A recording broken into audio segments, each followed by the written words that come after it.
All right, thank you everybody for joining me today. And I'm excited to tell you about how to shift and add an online CNA program. So this is a session that really is going to kind of give you an overview of the positives of shifting your your CNA program online.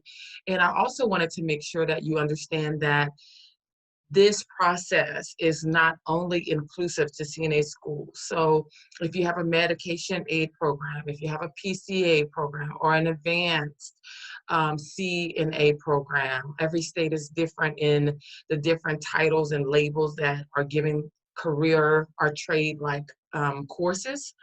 But just know that when we're looking at it, my focus here is CNA, but you can put any curriculum pieces in any of those that I just named and even more on this online platform. And the other plus is that high schools are using it. So this is something that I'm a person that likes to think about, okay, this is what they're doing. How can we adapt this to career schools? One of the things that I saw in the midst of COVID is this struggling of schools and nurses, specifically us trying to figure out how are we going to teach our students, CNA students, and for those who are owners also, how can I keep my business afloat? So this is your answer. You don't have to go anywhere. This is your answer on how to do that. And I am your girl. I'm your woman. I am the person that's going to walk you through this process step by step. So thank you for joining me. And for those that don't know me, I'm sorry I get so excited about telling you about this process and the opportunity that you have to transition and or add a program online. I forget to introduce myself. My name is Laura D. Williams, and I am a registered nurse. I'm very passionate about CNA classes, medication aid, anything medical. And actually, my husband and I are going to be launching our own school here in Central Texas. So I'm excited. I'm going to join some of you in that launch and get on this journey with you. I started my journey as a CNA at the age of 16. And I enrolled into a nurse aid program in the year of 2000 here in Texas, actually. And honestly, the only reason that I got into this was because I wanted to take care of my grandparents, right? Culturally speaking, we want to keep our grandparents in the home. So this is really was my motivation at that time, was to be able to do that. Now, 20 years, and actually it's a little bit more than that, but 20 years plus, excuse me, I am like, wow, looking at my life and thinking, man, I didn't realize that this would be a career that would actually be my niche. It would be the thing that makes me tick.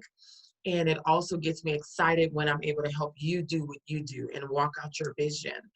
We know that CNAs are the backbone. And actually, one of the biggest description I give my CNA students is, we can't do it without you, number one. Number two, having a CNA or not having a CNA, it's like having a house with a roof. It doesn't matter how beautiful that house is decorated and how nice aesthetically it is, right? I can serve you the best food. I can give you the best of the best. But if I have no roof, once the storm comes, I can't even protect you, right? So CNAs are that essential. I know we now hear that term more now than ever because of what's going on in the world. But honestly, we know that they are very much essential part of what we do in the healthcare industry. My experience as a nurse aid instructor has afforded me the opportunity to educate, engage, develop curriculum, and cultivate nurse aid students. Also, throughout my nursing career, I have trained and developed teams in many healthcare settings. So definitely, I bring all of that experience into the classroom, virtually and in person. I have proven methods, y'all, and creative ways to connect and improve the quality metrics, not only in a facility, but in the classroom. So yes, today our time is focused on how can I transition or add a CNA program online and do virtual learning more effectively. But know that I will definitely give you insight on ways to engage your students. So you're not just going to get one of me, you're going to get Laura, and that's the fullness of the creative part of who I am. Outside of this, I am a author. I've written. So there goes that creative brain that I'm talking to you about. I love to create and do things outside the box, make it simple so that we can be effective, right? Because the reason we're in it is not just for business. Now, we got to take care of the business, hence why this is important, why I feel like it's vital for you to add a program, because your business needs to keep flowing, right? You need to keep thriving and your vision needs to be fulfilled.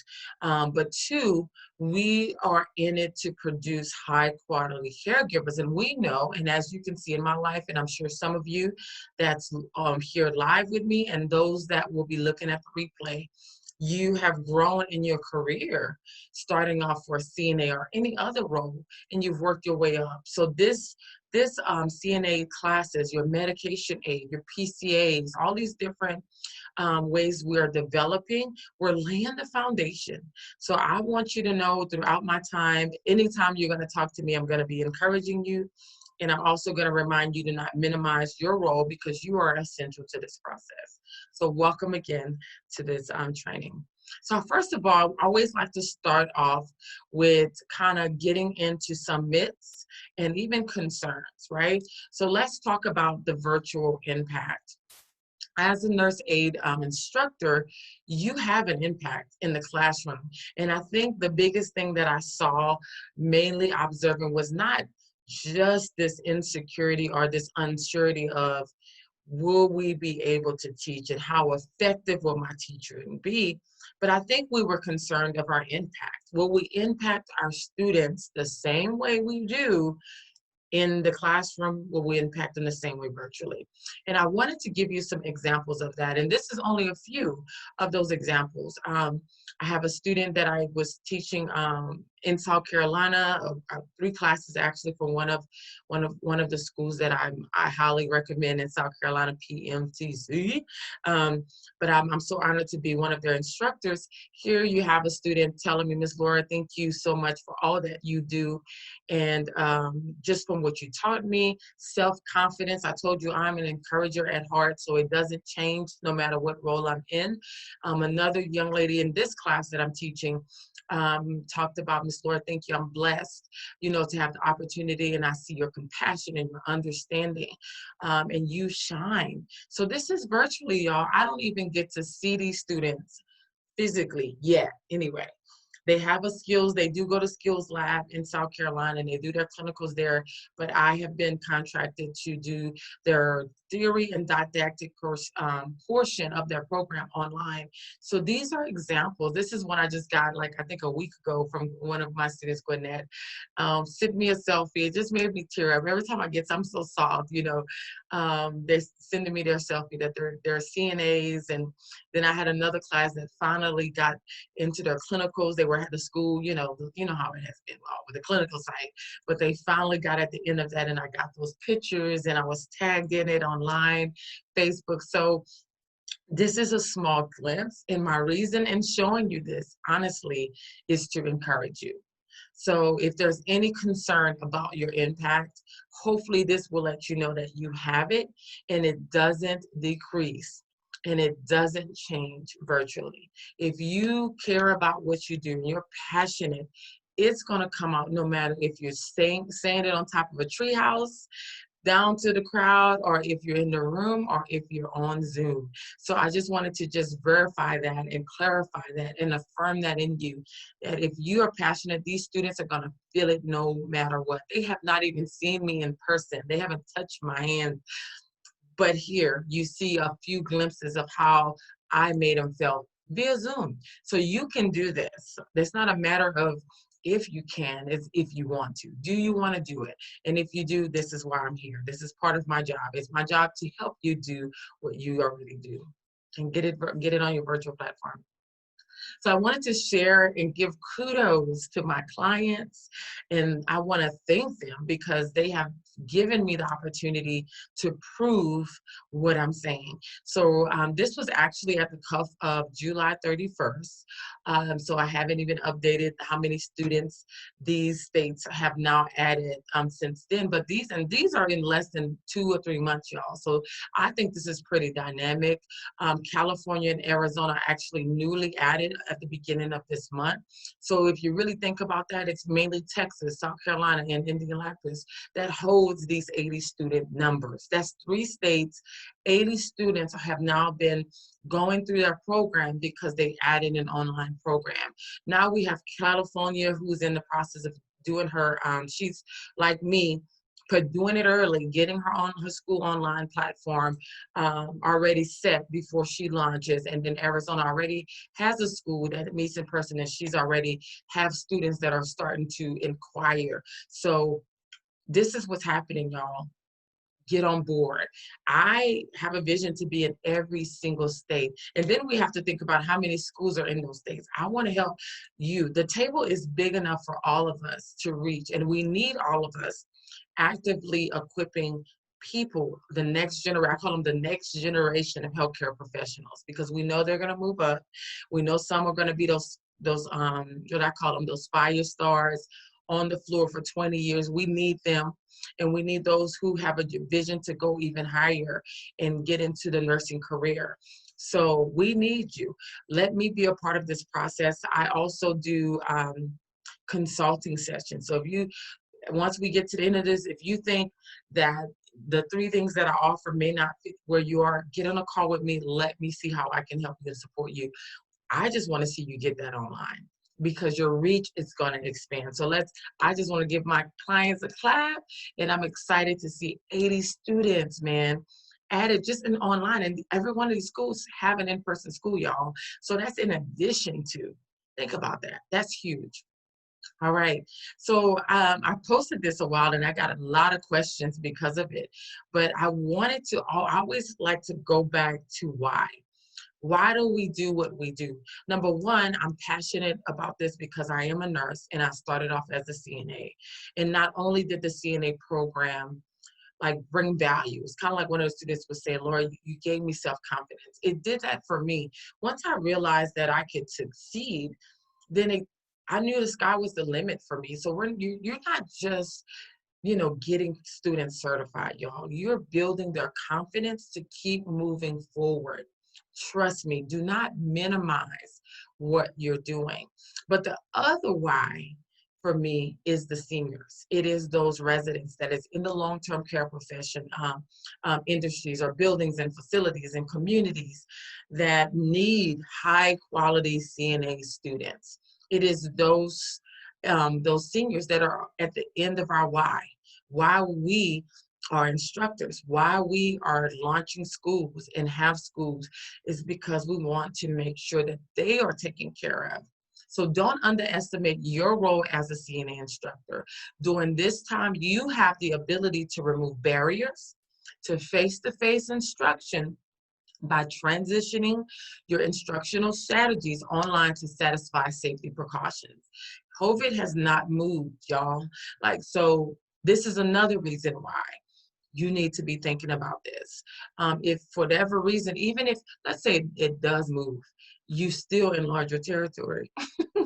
But we will know the reality is it's still here. So hence why I think I implore myself, and hence why I have an online program, is because I know that if things begin to wind down where we're back to not being able to meet in person, or we have to, our numbers have to decrease in how many people can be in a classroom, you already will have that available, and you can make that transition quickly.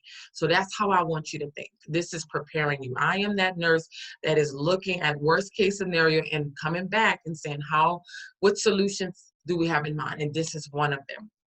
Online education help you continue to educate and train healthcare professionals. I know the seniors are thankful for our investment, y'all. I know they are. They love when they have great CNAs, and they can feel it when staffing is short. And you know it because you're in those facilities, and you know that you can feel it. So we all need to be in this together. We all need to. The table is big enough for us all. All right. So I always like to just go into what is your perspective.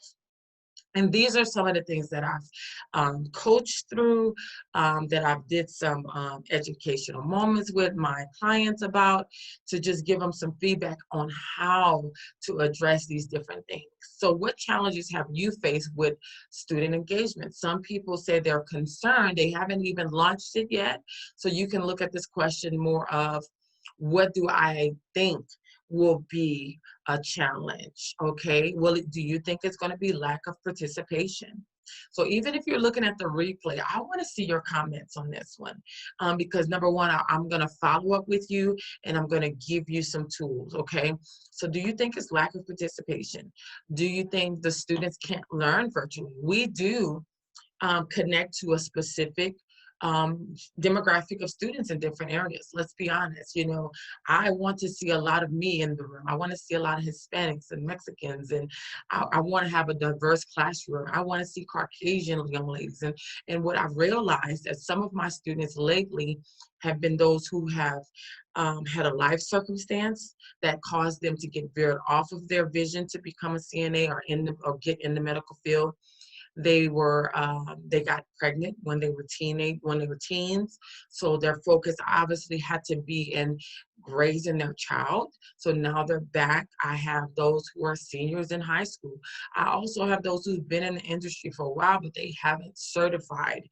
I have those who are still trying to figure it out, and they're unsure of their ability, that they want to be a nurse, but they don't think they're capable. So they start here. So there's so many different demographic of students that we're all trying to inspire and equip.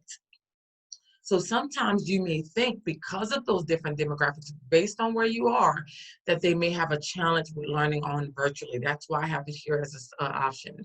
Or do you feel that, maybe you don't feel confident using those online tools? Because if we're used to doing in person, right, it may not be the student that we're concerned about. Maybe it's us that we're concerned about, our ability. And then also we have the video off during the class setting. And I usually connect the lack of participation with the last one, because to me it's connected, right? Well, that's a total bad error, but you get it. So one of the things I always like to point out for this slide, and again, remember, comment. I want to hear you. I want to see you. I want to see your, you type which one you think, and add on any others. So number one, for lack of participation, one of the biggest things that I always recommend, and I've done, so I'm not telling you something that I didn't do, it's something that I've seen done, and I've done it myself, is you set the tone.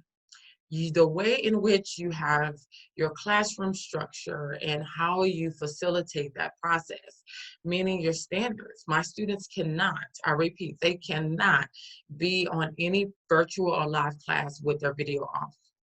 It is not allowed. And I don't have to scream, shout. If I see it off, I'll give them some time. And if it's on for progressive time while I'm lecturing, I'll send them a private comment. And even in the morning, the first week, I'll remind them, hey, I love to see your beautiful faces or handsome faces if we have any gentlemen in the room, virtual room. And hey, I have to see it. I need to see your faces. I love it when I see your faces. And honestly, I'm not just calling them out, but I'm affirming why. I want to see you. I want to see you. I want to know that you're there. How many people do we think go in the world today that feel like they're not seen? That's a whole nother discussion. Y'all gonna get me to preach about some things, but this is the encourager in me. When I say it to a student, I want to see you, I'm not just saying it because I want to see you participate, but I want you to know that I see you. So when they start to do those faces like, I don't understand, I can easily grab a hold of that, just like I would in an in-person classroom. Or if they're not feeling well, I can easily grab a hold of that and say, hey, are you okay?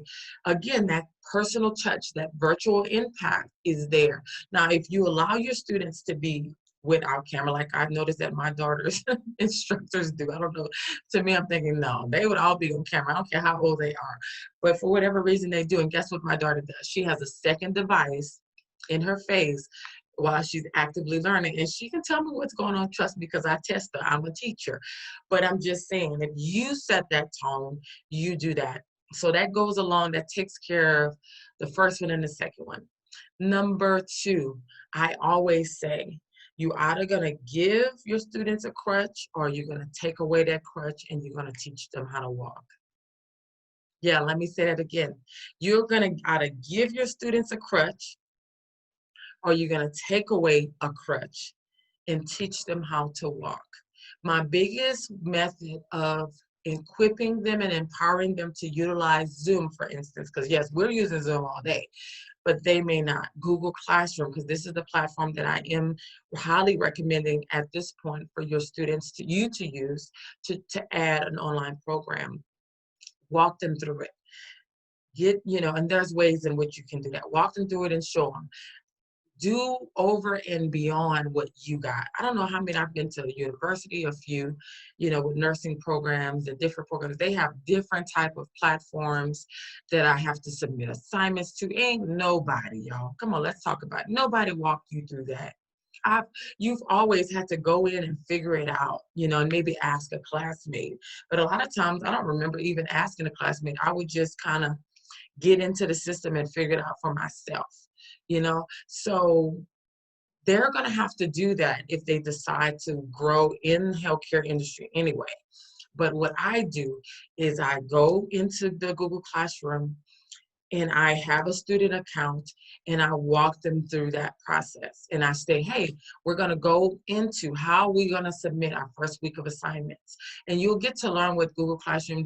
You can do a lot with it, but the different ways in which they submit really connects to each other. So once they do it once or twice, you should not get any user type questions. So I just want to say that. So don't give them a crutch and say, I don't think they can learn. You're not even giving them the opportunity to learn. Take it away and teach them how to walk. Walk them through it step by step. And that is the way to do that. And trust me, you won't get them late night texts. I don't know how. If you throw them in there and you don't walk them through it, then definitely you're going to have to answer those type of questions. Okay, let's answer the last but not least one. And I cannot wait to see your comments about this. I don't feel confident using online tools. So this is more of your perception of yourself. Let me say this to you. You either going to give yourself a crutch or you're going to throw that crutch away and you're going to allow look, I can help you, teach you how to walk. One of the things I do with my clients that are on the complete project management, if they haven't really used Zoom from a teaching perspective, because maybe you're on the meetings, but you haven't been the facilitator, I actually create guides to walk them through different ways to use it, and then we'll even test it out. So I'll do that. So let's say, again, you don't have to use any of the things that I'm offering. You can do this yourself. There are plenty of Google and free videos on there. But if you are like me and you need somebody to walk you through it too, that's what I'm here for. Just book a coaching session with me, a consulting session rather, and let me show you how to use this tool, and that way you can get comfortable. And then we'll even test it out, all right? We'll walk through it. You will be able to do this, okay? So you may not feel confident, but we can solve that. That's not something that's impossible. So I can't wait to see what your comments are. Even email me. Say, hey, Laura, I'm concerned about A, B, C, and D. Give me your top 3 concerns if it's not on here. Put it on the comment section of the YouTube channel and email me if you want to. You'll get that at the end. And I would love to schedule time to kind of walk you through ways to eliminate those concerns and to solve them, okay? Because we can do this, all right? We can do it. If I can do it, you can do it. All right, so let's talk about Google Classroom and why I feel like this is a great platform for you to easily transition your school online. Number one, it's free. for schools. That's a big one. So outside of if you wanted to do a program with me, you can actually do Google Classroom for free. It's free for educational institutions or classes. So that's a big one. Free, free, free. All right. Two, I'm just going to talk about and actually show you briefly of the things that I really like about Google Classroom. So number one, it has what it calls the stream. And when you think about the stream, I want you to think about Facebook, not in its entirety, but the message board type dashboard where I can log into Facebook and see the most recent messages, even scroll down and look at same aspect, but the only thing is only your students can comment on that, and you can use it as a tool to encourage and remind your students. It always connects to their email if they use the Google Classroom app, which is a plus, plus, plus. That means your virtual class can be, mobile, because Google Classroom has an app where your students can submit assignments and even you can grade them. I think that's a plus for Google Classroom. I have to give them kudos. Then you have classwork. So classwork is where you post your assignments, like tests, quizzes, group assignments, writing assignments, PowerPoints, those different things. This is where you would post that and your students are able to submit. And then what we all need as a career school and an instructor is a grade book, ability to grade those things. It actually runs a grade book for you. You can grade it, you can maintain it, you can print it out. One of the things that I didn't talk about is that Google Classroom also can assist you in your in-person class. So if you invest in it now, guess what? You can use it in person. There's no reason why you can't. And that's actually what I'm doing and what I'm going to do for my own class. So we've already uploaded our curriculum pieces. I'm going to have my students open up their device and do, hey, let's go and do group assignment 1 on Google Classroom. What's the point of having papers when I've already invested time into this online platform? So you're now knocking, how they say, two birds with one stone, right? So if you invest in it now, you've taken care of two things and you're almost kind of going paperless. But you can print out your students' answers, their quizzes and all of that and keep a file just as you would for an in-person class. So again, it satisfies both. All right, so I want to actually show you live of what this looks like so you can get an idea.